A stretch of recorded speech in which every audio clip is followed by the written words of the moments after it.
My mother's voice broke like fragile glass in the voicemail. A sound so foreign it yanked me from sleep at 3:47 a.m. Sandra Johnson doesn't break. She manipulates, she guilt trips, she schemes, but she never cracks. I'm Sienna, 28. The one who's always held the family together while they treated responsibility like a plague. That jagged edge in her voice, trembling through desperate gasps, told me the storm I dreaded was finally here. Sienna, sweetheart, there's an issue with the bank, she pleaded. It's about Travis's loan. Call us back, please. I played it 3 times each word, a confirmation of the betrayal I'd seen brewing like dark clouds over our pristine suburban life. My phone buzzed again as I sat on the edge of my bed, the city still cloaked in pre-dawn silence. Dad this time? Stuart. His tone clipped urgent. Sienna, you need to come to the house now. I glanced at the clock, 4 a.m. It's the middle of the night, I said already, tugging on jeans. My voice steady, despite the dread coiling in my gut. This can't wait, he insisted. Your mother's a mess. 20 miles later, I pulled into their driveway. The house, a monument to upper-middle-class perfection. Manicured lawn, flawless trim, a facade hiding rot. Inside, Sandra and Stuart sat at the kitchen island, faces haggard-aged overnight. The air was thick with their panic, and I knew, God, I knew. What did you do? My voice was a blade, though. The answer pulsed in my veins. Sandra reached for my hand, her fingers trembling. I kept mine buried in my coat pockets. Sweetheart, she began, her tone. Honeyed, manipulative. We had to make tough choices for Travis, for the family. I didn't blink. What did you do? Stuart cleared his throat, avoiding my eyes. The business loan for Travis and Cameron's venture needed collateral. We used your savings account, just as a backup. We never thought it'd come to this, but Cameron's gone, and the payments. The kitchen tilted my world, skewing sideways. My savings built since I was 16, 312, 42316 of late nights. Side hustles and discipline gone. We knew you'd understand. Sandra pressed her voice a sickening lullaby. Travis needed this chance. You've always been so good at helping family. I laughed, sharp and humorless, like glass crunching underfoot. How I demanded. How did you access my account? Stuart's gaze dropped to the floor. We had old documentation from when you were younger. The bank knows us. My pulse roared. You forged my signature. It wasn't a question. Sandra flinched, her mask slipping. Not forged exactly. We implied your participation. The bank trusts our family. I stepped back, my hands shaking. Where's Travis now? Stuart sighed. He's not answering his phone, but that's not the issue. The bank is calling in the loan. They want the collateral, I pulled out. My phone opened my banking app and turned the screen toward them. The balance read $291, $247. Sandra's face drained to chalk. What? No, there should be over $300,000. Her voice cracked again. Sienna, what did you do? My smile was arctic. What did I do? That's your question. Stuart's voice hardened. Sienna, we need that money. The house is tied to this loan too. We could lose everything. I looked around the kitchen where I'd learned to be the adult, while Travis learned that his messes would always be mopped up. Funny thing, I said, my voice low, lethal. 3 months ago, I noticed Mom's odd questions about my accounts, Travis's late-night calls about his amazing venture, Dad's sermons on family loyalty. So I moved the money, all of it, to an offshore shell company. Legal. I had excellent counsel. Sandra's whisper was barely audible. You knew, I nodded, my hand on the door. I knew you'd try something like this. I just didn't think you'd commit fraud to do it. Stuart's voice broke. The house, Sienna. Your childhood home. I opened the door, the cold air a balm against my rage. That's about to be someone else's problem. Call a lawyer. I already have one. Sandra's cry followed me. We're your family, but I turned back only once. Exactly why I protected myself from you. The door clicked shut, a punctuation mark on a truth I'd ignored too long. As I drove back to my apartment, the horizon glowed with dawn, and I felt the first spark of something new, not revenge but resolve. 2 weeks before that shattering night, I sat in Stella's law office, my heart pounding like a drum roll before a verdict. What makes you trust someone enough to hand over your life's savings? For me, it was Stella, my best friend since college, whose sharp mind and sharper loyalty made her the only person I'd trust with this. I'd woken that morning with a gnawing certainty. My family was circling my money like vultures. The late-night calls, the probing questions, they weren't a coincidence. They were a prelude now. As sunlight slanted through Stella's office window, I was ready to act before the axe fell. "Sienna, you're sure they're planning something?" Stella leaned forward, her eyes narrowing as I pulled out my phone. I played the recording from 3 weeks earlier. Mom's voice, syrupy, deliberate. "Sienna, honey, I was thinking about your savings at Midwest Bank. Ever considered diversifying? Maybe into the family trust?" Then Travis, his tone wheedling Mom. "Just ask her. Sienna's always been good with money. She'd want to help if she knew how important this is." Stella's expression hardened, her pen tapping the desk. "That's not just fishing, that's baiting a trap." I stopped the recording, my throat tight. There's more. Dad is asking about account numbers for tax purposes. Travis was drunk dialing about his game-changing venture with Cameron. It's like watching a heist in slow motion. Stella's fingers flew across her laptop. "Smart move coming to me. How much are we protecting?" I exhaled. $312, 42316. "Every dime from college jobs, my grandma's inheritance, my emergency fund." She whistled low and impressed. "That's a fortress worth defending. Give me an hour stretched into 3, but by noon we'd built an airtight structure. Sienna's Wisdom LLC, a shell company registered in the Cayman Islands, legal documents showed the transfer of my assets every step above board. Your money's now owned by the company." Stella said, printing the final papers. "You're the sole director, but if anyone tries to seize your funds, they'll find an empty account." I nodded relief, warring with dread. What if they've already done something with my info? My phone buzzed. Travis, his voice too bright. "Hey sis, remember that business plan with Cameron? We're making big moves, just need a little family support to seal the deal." My stomach churned. How much? I asked flatly. He laughed nervously. "It's not like that, just some backing. Mom and Dad are handling the paperwork." I ended the call, my hands shaking. "It's happening faster than I thought," I told Stella. Her eyes glinted grim. "If they've used your info without consent, that's fraud. Serious fraud. We should subpoena the loan documents." I leaned back, the weight of it settling in. Travis's pattern was clear. The college startup that bled Dad's $60,000 bonus, dry the revolutionary app that swallowed Mom's inheritance, the string of ventures that always ended with family money vanishing, and Travis promising to do better. My phone lit up again, a text from Mom. "Travis is upset, call him back. Family helps family." I showed Stella, who shook her head. "They don't see it, do they? How they're using you." I met her gaze, my voice quiet but steel. "They see it. They just don't care as long as it works." That night I lay awake, replaying every time I'd bailed them out, every sacrifice framed as duty. But this time I wasn't their safety net. I was a wall unyielding, and I'd make sure they felt the impact. Sleep eluded me, a fugitive in the wake of my family's betrayal, and as I lay in the dark, the ghosts of their past schemes whispered truths I'd ignored too long.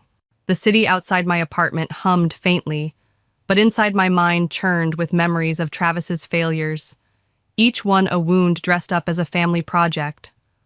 The voicemail from Mom, the confrontation in their kitchen, and Stella's confirmation of fraud had cracked open a door I couldn't close. I wasn't just their safety net. I was their vault plundered for years. By dawn, I was resolved I'd unearth every secret they'd buried in my name. I arrived at Stella's office with a banker's box stuffed with a decade's worth of financial documents, bank statements, tax forms, anything with my name scrawled across it. The weight of the box matched the dread in my chest. "You're not messing around," Stella said, eyeing the stack as she cleared her desk. "What are we looking for?" I set the box down, my voice steady but laced with ice. A pattern, Mom's talk of a family trust. Dad's vague tax questions, they've been too comfortable using me. I need to know how far back this goes. Stella nodded, her fingers already flipping through pages. If they've been leveraging your identity, we'll find it. But Sienna, this could be uglier than you think. My phone buzzed as we worked, Aunt Meredith's name flashing on the screen. Her voice sharp as a blade cut through pleasantries. Those fools finally did it, didn't they? Sandra called me, whining about her ungrateful daughter letting the family burn. I gripped the phone, a spark of hope igniting. You're not calling to guilt me, are you? Meredith's laugh was a whip crack. Hell no, I'm calling to tell you what they've kept from you. That house they're so desperate to save. Your grandparents left it in a trust three-way split. Sandra, me and you. You've owned a third of its $200,000 equity since you were 18. They never told you to check the deed. My breath caught the room tilting. There's more, she continued, her tone darkening. That trust fund from your grandparents, the one reinvested for Travis's first flop, that was yours. Sienna, $90,000 gone sold off with old paperwork from when you were a minor? I sank into a chair, the pieces snapping together like a lock. How didn't I know? Meredith's voice softened just a fraction. Because they raised you to trust them. But this isn't new, it's just the first time you caught them. I forwarded her emailed documents, deeds, trust agreements, transfer records to Stella, who scanned them with a grim frown. This is systematic, she said, her voice low. They've drained small accounts, leveraged investments all in your name, funneled to Travis's ventures. It's not just fraud, it's abuse. My hands trembled as I scrolled through the files, each one a betrayal etched in ink, a savings account from my first job siphoned, a bond from Grandma cashed out. My stability, their slush fund, another buzz. Travis, this time his venom spilling through a text. Heard you're hiding money in some fake company. Country clubs talking. You're not as smart as you think. I showed Stella, who raised an eyebrow. How does he know about your shell company? Before I could answer, Dad's text followed. If the authorities dig into your offshore accounts, it's not just our reputation at stake. My blood ran cold. They're threatening me. I said, my voice a growl. Stella's eyes narrowed, her pen slashing notes. Same old playbook, scare you into compliance, but they've overplayed their hand. She pulled out a legal pad, her voice crisp. We're filing for an emergency injunction to freeze everything, the house sale, any transfers, until we prove what they've done. I nodded, the weight of Meredith's revelations anchoring my resolve. This wasn't just about the loan or the house. It was a decade of theft cloaked in family duty. My phone buzzed again. Mom, predictably, family meeting tonight. Non-negotiable. Travis needs us. I typed back, my fingers steady. Not anymore. Then I blocked her number, a small act of defiance that felt like cutting a chain. As I left Stella's office, the city's pulse seemed to match my own, relentless, unyielding. They'd built their empire on my trust. Now I'd dismantle it with their secrets. The air in my parents' kitchen felt like a held breath, charged with the weight of truths I'd dragged into the light. 3 days after Meredith's bombshell about my stolen inheritance, I'd forced this meeting, armed with Stella's injunction papers and a fire that wouldn't be quenched. The pristine suburban house, once a symbol of stability, now mocked me with its polished surfaces, hiding decades of deceit. I'd come for answers, for proof, and I wouldn't leave without both. As I faced Sandra and Stuart, their faces etched with desperation, I wondered, not for the first time, if they'd ever seen me as more than a resource to plunder. I dropped the subpoenaed loan documents onto the table, the thud echoing like a gavel. Show me everything, I demanded. My voice honed edge.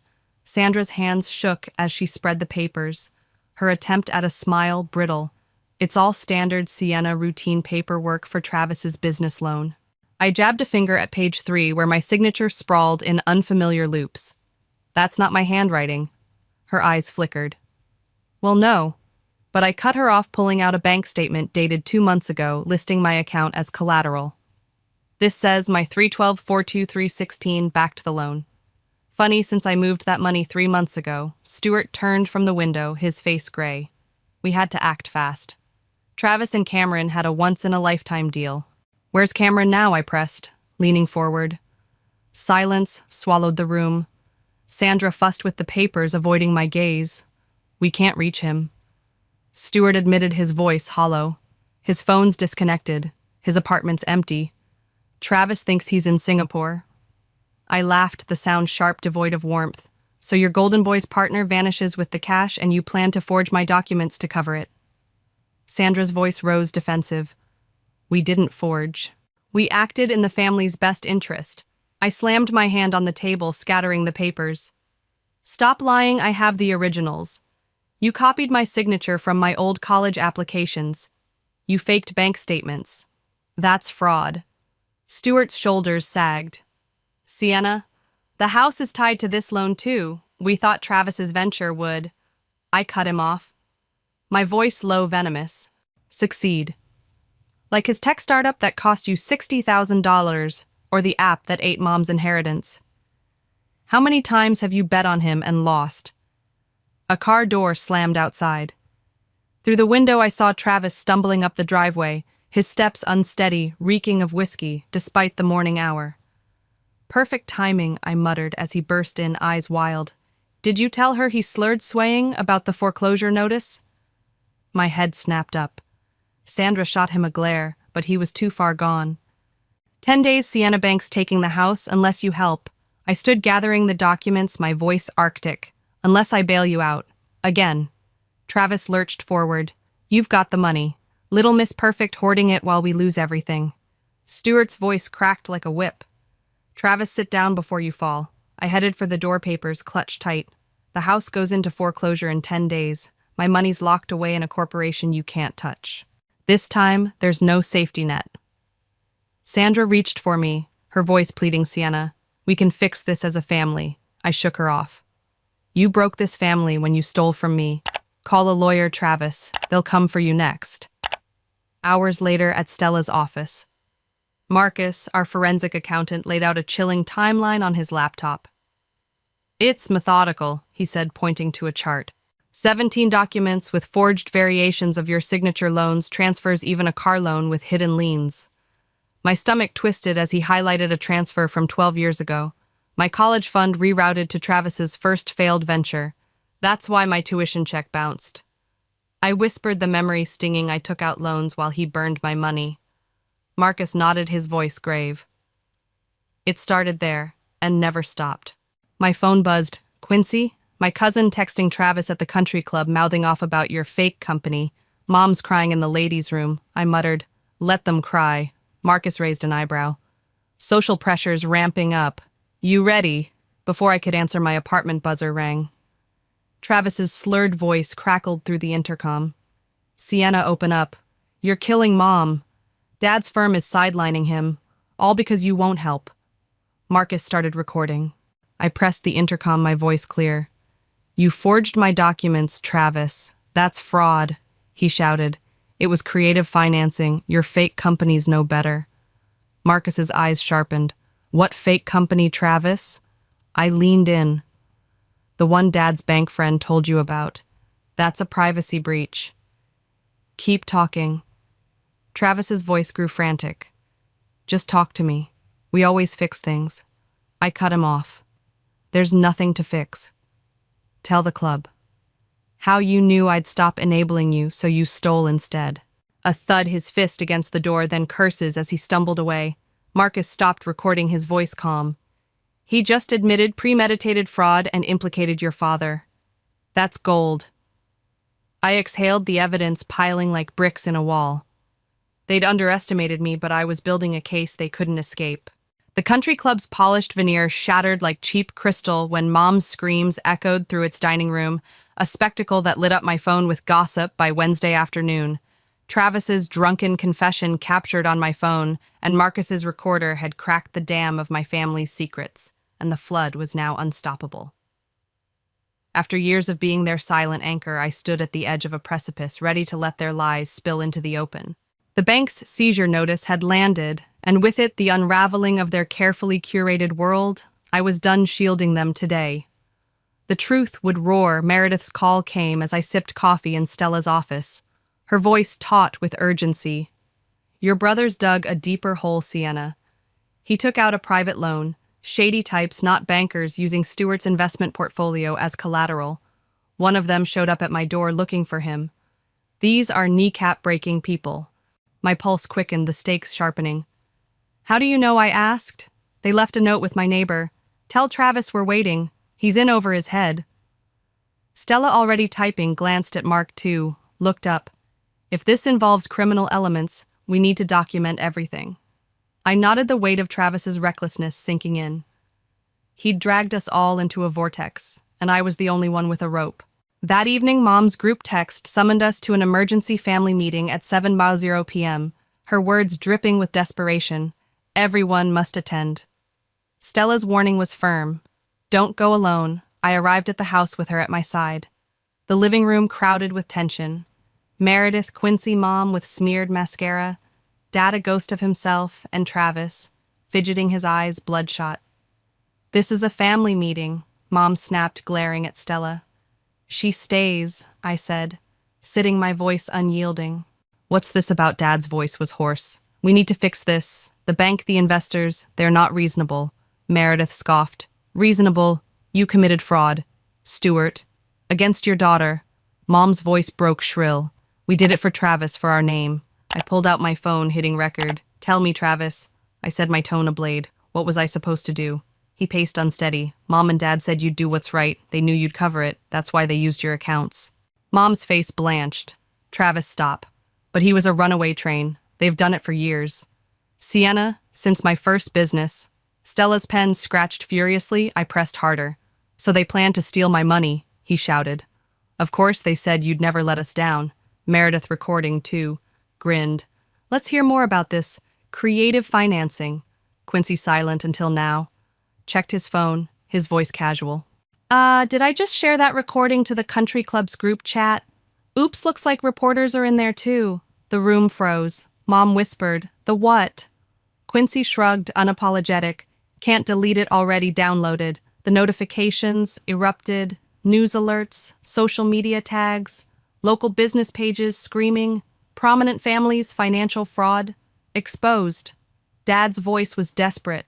Sienna, make a statement. Say it's not true. I stood my resolve iron. You're right. I'll start with how you stole my future, then list every forged document. Want to fact check. They scattered, Mom to the kitchen, Dad to his study, Travis out the door. I answered a reporter's call on speaker. Yes, I'm happy to comment. I have a story to tell behind me. Meredith and Quincy stayed, their presence a quiet strength. The truth was out, and it was deafening. The mover's efficiency was almost poetic, stripping my childhood home to its bones, as I watched from the curb, a coffee from Stella warming my hands. My viral blog post had ignited a firestorm, its title, The Cost of Being the Responsible One, now a rallying cry for survivors of financial abuse. The media frenzy had toppled my family's empire. Dad's early retirement was a polite firing. Mom's charity board seats vanished, and the country club's membership review was a final humiliation.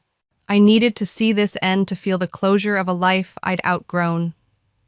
Across the street, Mom sat in her car, watching silent for the first time in days. My phone rang, an unknown number. Sienna, it's social services. A woman said Travis is in a facility in Arizona asking for help with financial obligations. I ended the call, deleting the voicemail that followed. Stella, pulling up beside me, raised an eyebrow. More bills. I nodded, always. A black SUV parked nearby. 2 men in suits stepping out, FBI, one announced, flashing a badge. We're here about wire fraud allegations. I gestured to the house. They're inside, follow the crying. As they passed, Mom approached, her voice raw. Are you happy? You've destroyed us. I met her gaze, unflinching. No, I exposed what you destroyed. That's different. Dad emerged, escorted by the agents, his eyes hollow. Sienna, please help us one last time. I stepped close, my voice soft. Final. You did this. Now you learn what Travis never had to consequences. Mom's tears fell. Where will we go? I echoed her old dismissal, the one she'd flung when my tuition bounced. That's your problem. Another reporter called, and I answered on speaker. Yes, I'm at the foreclosure. No, I won't help them relocate. Yes, I have every fraudulent transaction documented. Want copies. Mom lunged for my phone. I stepped back. Stop. You don't control this anymore. Later, packing for Italy, 3 weeks of art and freedom. I felt weightless. Stella, booking her Florence leg, grinned. Someone's got to help you spend that protected money. My post had sparked a movement with survivors demanding legal reforms. I'd been asked to testify before a state committee. Meredith called, "Your parents are in a motel, FBI, sniffing around." Travis is pitching a new venture under a fake name. I laughed sharply. Good luck with that. Quincy arrived with pastries showing a news article Dad's firm faced a class action lawsuit, the FBI uncovering wider fraud. The bank approved my restitution, which I donated to financial literacy programs, and Stella drafted the papers, a text from an unknown number. Travis, new phone. Need help one last time, I blocked it. Turning to Quincy and Stella, revenge isn't hurting them. It's letting consequences run their course. Meredith sent a photo of my parents outside their motel. Mom's caption. "See what you've done," I replied. "See what you did." At the airport, Stella and Quincy saw me off, the morning bright with possibility. Dad's final voicemail pleaded, "We're still your parents." I deleted it mid-sentence. Boarding my flight, I ordered champagne, watching America fade below. My family faced their reckoning without me, and I soared into a future that was mine alone, light unburdened like sunlight breaking through a long, bitter winter.